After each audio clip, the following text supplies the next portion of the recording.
solo gracias al safeno interno.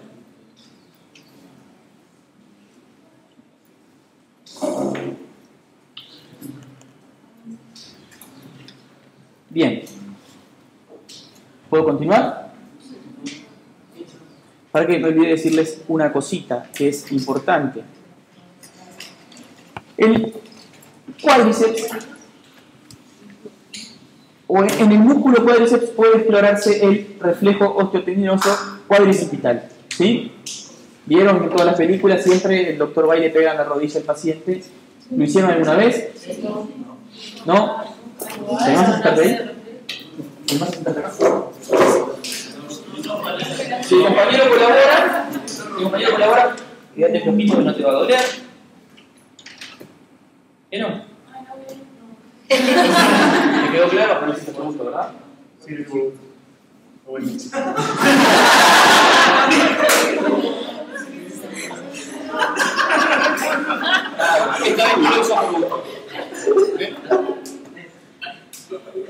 ¿Saben qué ocurre acá? Gracias. Se puede hacer con un martillo o se puede hacer con los dedos.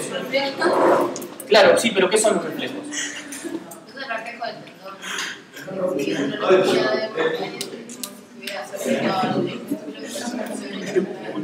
Bien. La compañera lo explicó acá, pero no sé qué estaban haciendo los demás, o si alguien más me lo puede explicar. ¿También como lo explicó la compañera? Pero parece que no es del tendón el reflejo. A ver.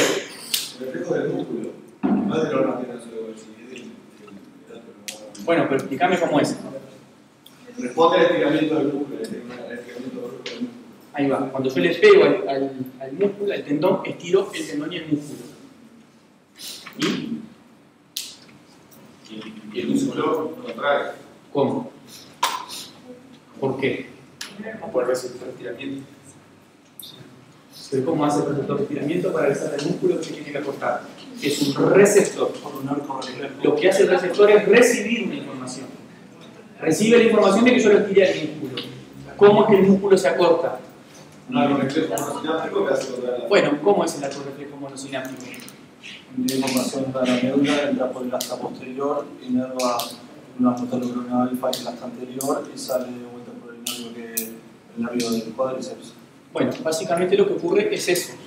Mediante la sensibilidad muscular, en particular que viaja en sentido contrario con el nervio del cuádriceps, la información viaja por el nervio del cuádriceps en sentido contrario a lo que nosotros venimos viendo, que es la salida, va al tronco del nervio crural, al plexo lumbar, ingresa a la médula espinal y en la médula espinal una neurona se entera de que se estiró el músculo y le avisa a una neurona motora, una interneurona y una neurona motora, y esa neurona motora produce la contracción muscular. Entonces lo que nosotros exploramos cuando le pegamos en el tendón al compañero o a cualquier persona es, primero, ¿por qué puede él no tener respuesta? Si yo le corto el nervio sensitivo, no va a haber respuesta, porque no va a haber recepción del estímulo. Si yo le corto el nervio del cuádriceps, tampoco. Si yo le corto la médula por un traumatismo, tampoco. Y si yo le debilito el músculo por una enfermedad neuromuscular degenerativa, tampoco. No, porque si, por más que el nervio reciba y el nervio estimule, si no hay músculo que responda, no va a haber respuesta. No, depende de qué tan debilitado. Bueno, estoy totalmente de acuerdo contigo, pero entonces lo que se explora mediante la búsqueda de un reflejo es eso, es todo el arco reflejo, el receptor, la vía neural, la vía integradora, la vía neural eferente y el músculo que tiene la respuesta. Y es importante esto, ¿qué raíz se explora? En este caso, L4, o sea que el principal componente neural que va a inervar el cuádriceps es L4. ¿Ah? Entonces, quería que les quedara claro eso. Cuando buscamos un reflejo, lo que estudiamos es, o lo que vemos es un arco reflejo que involucra una raíz y que involucra la médula. Si obtenemos respuesta, que la médula está bien, o en principio. Bien, nos vamos con el obturador. Ingresa por el conducto subpubiano, como ya dijimos, el ilio interno o accesorio, acompañado por los vasos obturadores. ¿Cuál es su territorio? ¿Ven? Ahí lo ven. Transita dentro de la pelvis, sale por el conducto subpubiano y en la región interna del muslo se divide en dos ramos terminales, anterior y posterior. Acá lo que tiene es un esquema de L2, L3 y L4 uniéndose para formar el nervio obturador que sale por el conducto subpubiano y en la región obturatriz se divide en dos ramas, anterior y posterior. Fíjense cómo, yo siempre lo digo en joda, pero me parece una forma clarísima, la rama anterior y la rama posterior del obturador forman como si fueran las hamburguesas de una Big Mac. Pan, hamburguesa, pan, hamburguesa, pan. Obturador, obturador, obturador. Es decir, los tres obturadores son los panes de una Big Mac y los nervios, la rama posterior y la rama anterior del nervio obturador son como la hamburguesa de la Big Mac. Acá se ve clarísimo. Los panes son los obturadores, los músculos obturadores. ¿Y cuántos? No son dos obturadores. Son tres obturadores. Si no era externo e interno. No, ¿quién les dijo eso? No, son tres obturadores. Mayor, medio y menor. Aductores, perdón. Dije obturadores. Aductores, perdón. Estaba con razón. Me dije, mierda, estaría por gobierno. Son los abductores, perdón. Si dije obturadores, se me chispoteó cuando... No, son los abductores. Que están acá.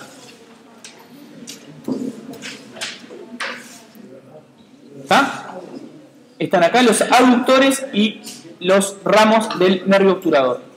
Acá tienen el nervio obturador, la vena obturatriz, la arteria obturatriz, el músculo obturador interno, la sínfisis pubiana y el paquete obturador metiéndose en el conducto subpubiano. Acá tenemos el mismo preparado, un poco más grande. Acá vienen los vasos ilíacos externos, obturador con los vasos obturadores. Territorio de obturador, región interna del muslo, básicamente la cara interna de la rodilla. Esto me lo enseñó un anestesista. Territorio entonces sensitivo, sector interno e inferior del muslo.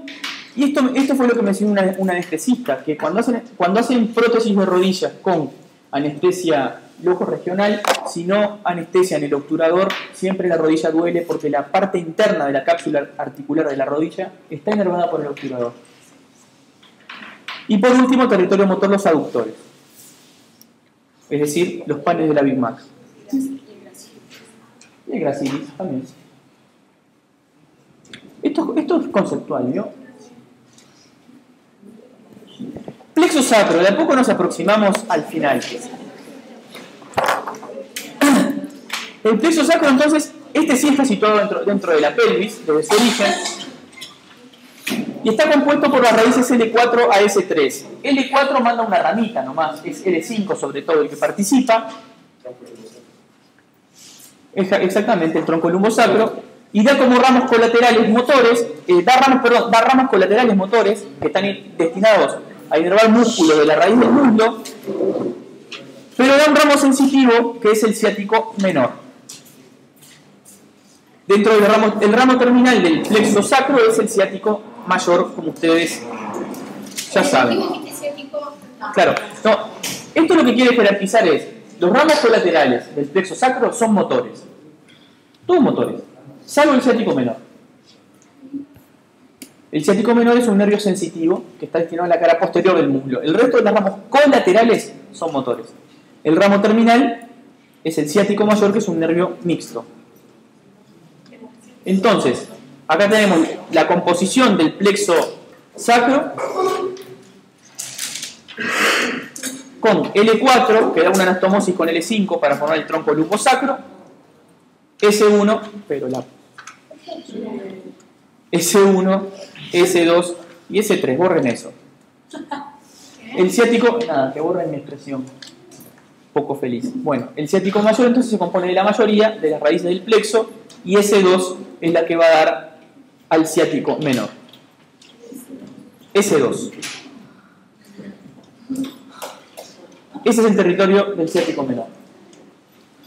la región central de la cara posterior del muslo.